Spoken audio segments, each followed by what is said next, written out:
Jesse J. Holland, Michael Fife, Brandon Thomas, Nick Spencer, and James Stoke continued the inspiring and wonderful Superman anthology series, continuing to showcase what makes Superman a true hero.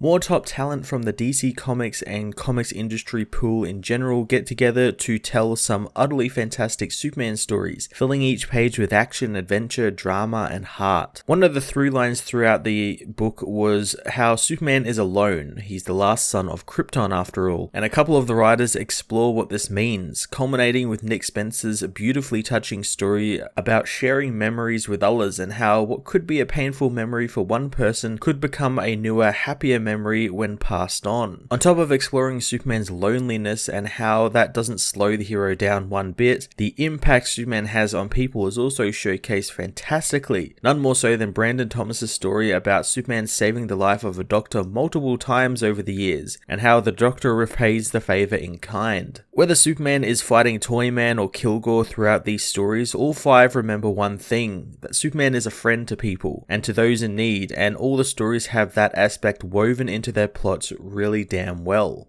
Laura Braga, Michael Fife, Bharat Pezmezki, Christian Ward, and James Stoke all bring their immense talents to the book as artists as well, probably delivering the most eclectic bunch of artworks for the book so far, all fitting the aesthetic of their story premise really well. Specifically, Christian Ward's art in particular stood out to me thanks to his brilliant, almost ethereal alien watercolor art style that just fits the character so damn well. Superman Red and Blue issue 3 was another perfect collection of Superman stories from a fantastic bunch of writers and artists from the comic industry, whose combined talents help showcase why Superman means so much to me and many other people around the world. I'm going to give this issue a 10 out of 10.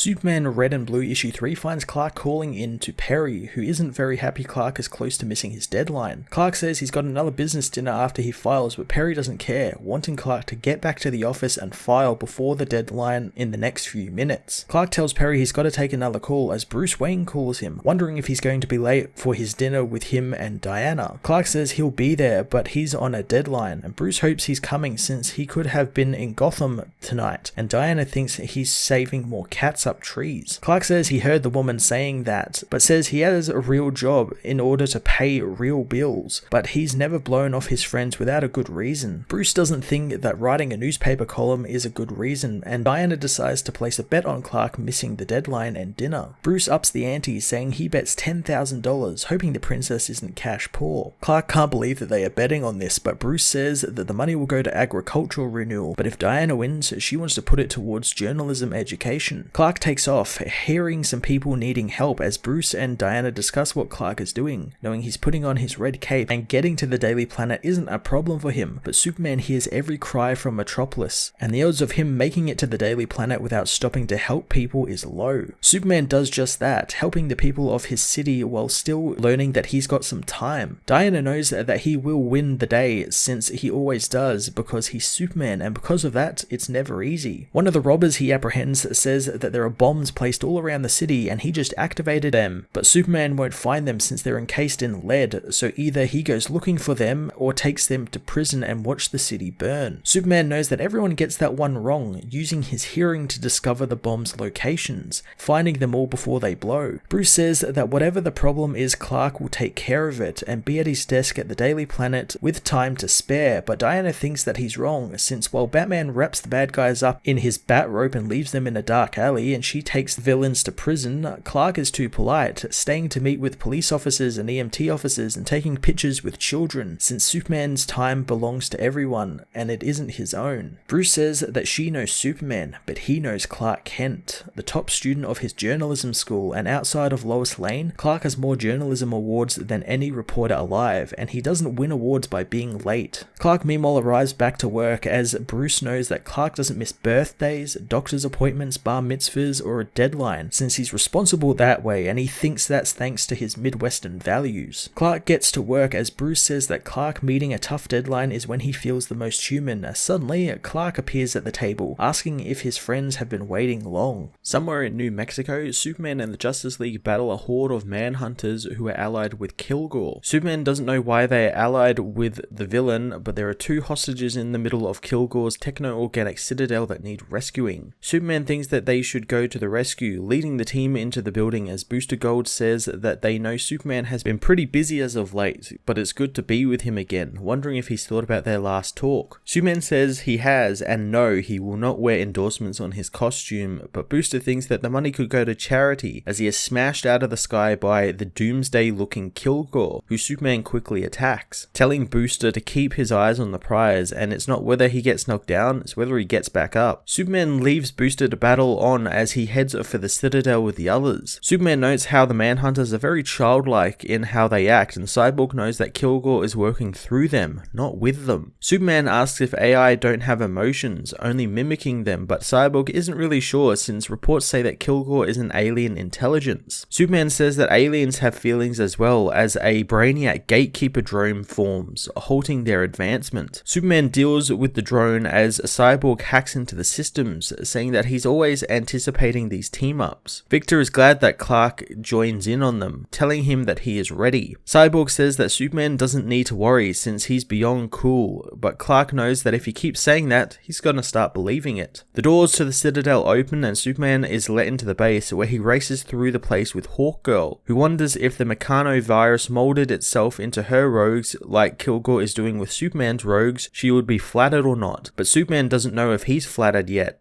Kendra says that she would be livid for both of them, making Clark wonder if she's going to those anger management classes. The hero says she isn't since she wanted to keep her killer instinct intact, but thanks Superman for his follow-up. Superman wants to talk more about it, but the hostages are up ahead. The hero rips open the door and frees the people, learning that they were searching the abandoned fortress for Star Labs when their gear came to life and attacked them. Superman says that they're in safe hands now as Killgore attacks, this time taking the form of Cyborg Superman, who says first the heroes destroy his home and then they take his friend's subjects. Superman says that neither of those belong to him as the villain grabs Superman with its trendles. The hero says that taking whatever one wants is seen ambitious in some circles, but around here, that just makes him his enemy. Superman breaks the chains, grabbing Killgore's tongue-like attachment and ripping it out, saying that he's disconnecting the villain as he smashes through Killgore-controlled Manhunters. Superman tells the villain that he's ensuring that they never have to hear from the Manhunters again as the facility explodes. Superman tells Killgore that overriding his network made it possible to detach his sentience and neutralize the Manhunter base, wondering why the villain took them. Killgore says that he found them in an inert stationed in space and merged in with it to sustain his consciousness, and together they barely survived until humans arrived with more powerful software that he could connect to and use the planet's intelligence with. He then saw the heroes coming to take his humans, knowing that he will be lonely again, and being lonely is obsolete, and he wanted to be more than not extinct and wanted to belong. Superman gets that, but being part of a team takes nurturing, and coming together for something greater is a noble aim, but there are better options than forcing chaos on others. So maybe next time the being should ask nicely and the world might open itself up to it that way, since they never need to be alone again.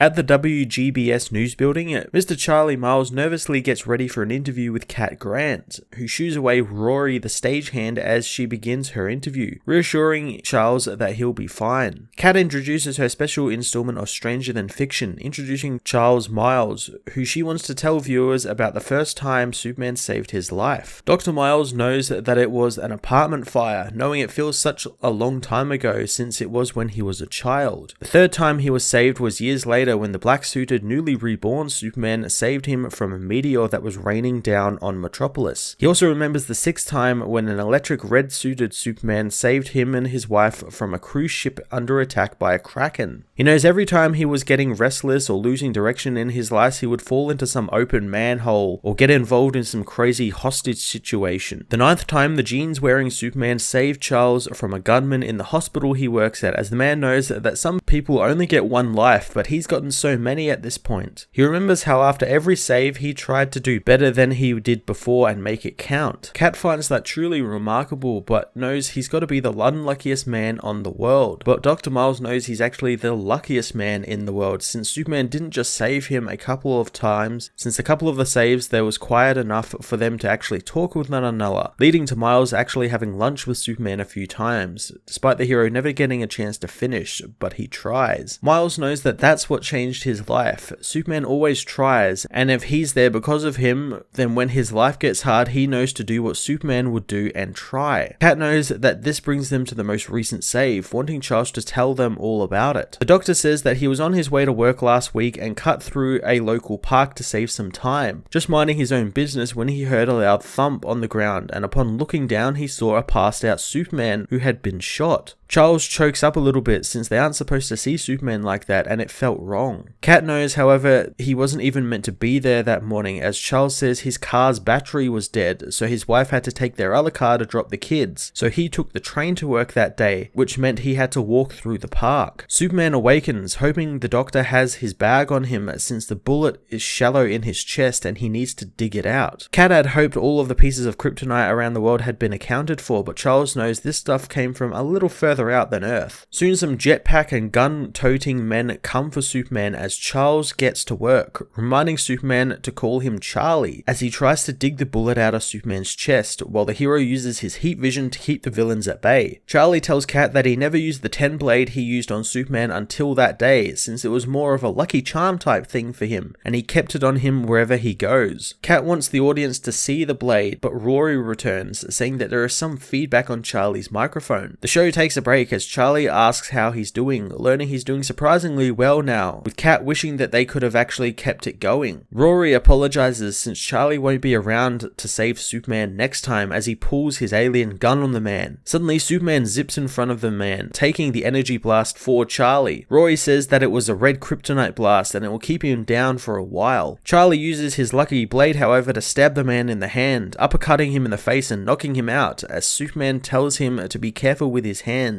since he never knows who might need them next. Superman shakes his friend's hand, knowing it's the second time Charlie Miles has saved him, as the man asks if he's got time for some lunch. In the past, Krypton undergoes its destruction, and Jor-El and Lara load their son into his rocket with his red stuffed bear. Jor-El knows that it has to be now, and his wife knows, since she's the one who corrected his calculations, wishing that she had been wrong since Jor said the collapse event was still 4 years off, imagining what 4 years with their son would be like, since he could take some memory of them with him at least. Superman watches the hologram as he is brought back to reality by Mrs. Patterson, who herself apologizes for interrupting since the kids are abusing his dog. Superman can see that Krypto is actually having the time of his life with the children who are there at the fortress for a field trip. Mrs. Patterson finds the fortress incredible, and Superman says he thought the same when he read Lois Lane's article about her group home for children without families, knowing she's doing some amazing work, so the field trip to the Fortress of Solitude would have been a great reward. Superman knows that's only half true, since the article brought so many of his not quite memories of his parents to the front of his mind, and he has spent so much time alone left to his work, telling himself it's necessary work and there will always be more to be done. But he needed a distraction, and these bright-eyed children were like him, never really knowing where they were from, and he had hoped he could give them something special for a day and help them find something he spent a lifetime looking for. Above the group, Toyman arrives in the fortress, having found it quite easily thanks to the toys he had donated to the home, with one of his tracking toys in the possession of a little child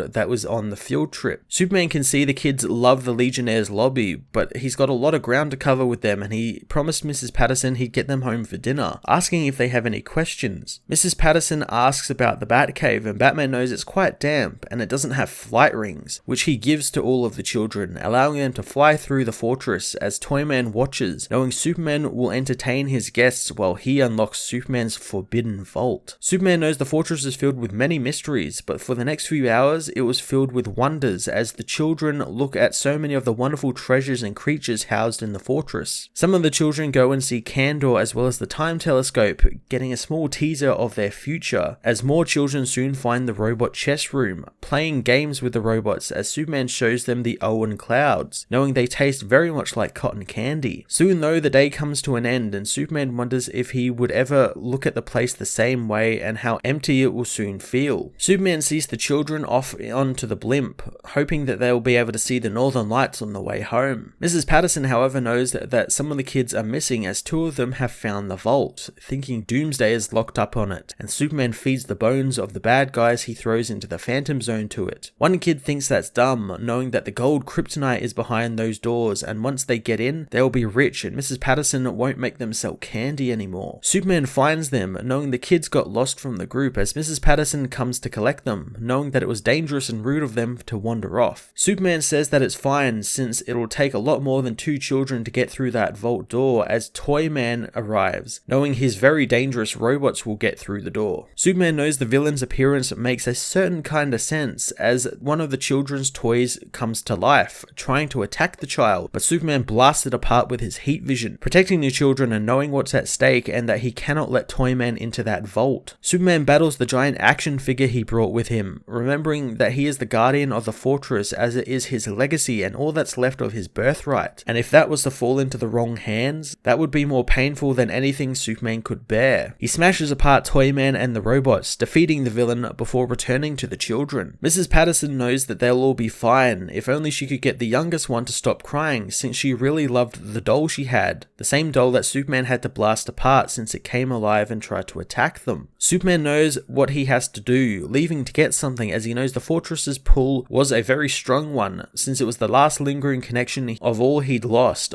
but he kept it close to him and he would visit it too often and he would be alone. He returns with the red stuffed bear he arrived on Earth with, having taken it from his vault, knowing that maybe he can pass on the memories of what he lost to someone else in order to make a happier memory by turning something to hold on to into something to let go of. Sometime later, Superman speeds into the crowded satellite-filled space around Earth to intercept an extrasolar object the size of Gotham that's on a collision course with Earth. Superman heads out past the moon, having missed space since it allows him to get back into the cold and quiet, reminding him of the time the Daily Planet sent him into an isolation pod for an article on their health column, an assignment he found quite relaxing. As he streaks past Mars, he can still hear the people on Earth who need him as he spots the asteroid. He considers his options, knowing that he could push it away from Earth, but it might impact on an alien world far off. He decides to break it up with his heat vision, but in doing so, he learns it's not an asteroid at all, but actually an alien creature. The alien races past Superman as it connects his mind to itself with a radio message, making Superman feel its confusion, rage, and pain. The Man of Steel knows the sun is driving the creature into a primal frenzy, but there is no malice intent behind its eyes, only fear. Superman comes up with a better plan, gathering up asteroid belt ice from nearby and putting it all over the creature, cooling it off and visibly relieving it. Superman can feel its loneliness as the creature offers him a tentacle which it attaches itself to Superman's head, allowing the hero to see that the alien got separated from its family while feeding on a nebulae between planets. He can see the creature was still just a baby and was confused, wandering through the endless space until it heard radio waves from the satellites around Earth, thinking that it was its family.